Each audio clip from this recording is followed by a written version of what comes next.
Congress ticket ವಂಚಿತರನ್ನ ಸಮಾಧಾನ ಮಾಡಲು CM Siddaramaiah ಮಾಡಿದ್ದ ಸಂಧಾನ ಸಭೆ ವಿಫಲವಾಗಿದೆ.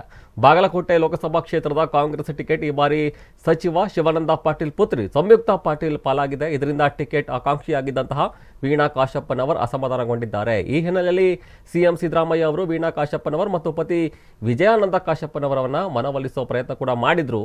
ಆದರೆ ಸಂಧಾನ ಸಭೆ ವಿಫಲವಾಗಿದ್ದು ಸಭೆಯಿಂದ ಅಸಮಾಧಾನದಿಂದಲೇ ವಿಜಯಾನಂದ ಕಾಶಪ್ಪನವರ್ ಹೊರಟರು ಎನ್ನಲಾಗ್ತಾ ಇದೆ. ಪಕ್ಷದಲ್ಲಿ ನಿಮಗೆ ಸೂಕ್ತ ಸ್ಥಾನಮಾನವನ್ನು ನೀಡಲಾಗುವುದು ಅಂತ ಸಿದ್ದರಾಮಯ್ಯ ಭರವಸೆಯನ್ನು ಕೊಟ್ಟಿದ್ದಾರೆ ಎನ್ನಲಾಗಿದೆ. ನೀನು ಒಳ್ಳೆಯ ಹೆಣ್ಣು ಮಗಳು, ಒಳ್ಳೆಯ ಕೆಲಸವನ್ನು ಮಾಡಿದ್ದೀಯಾ, ಅದು ನಮಗೆ ಗೊತ್ತಿದೆ. ಮುಂದೆ ರಾಜಕೀಯದಲ್ಲಿ ನಿನಗೆ ಒಳ್ಳೆಯ ಭವಿಷ್ಯ ಇದೆ.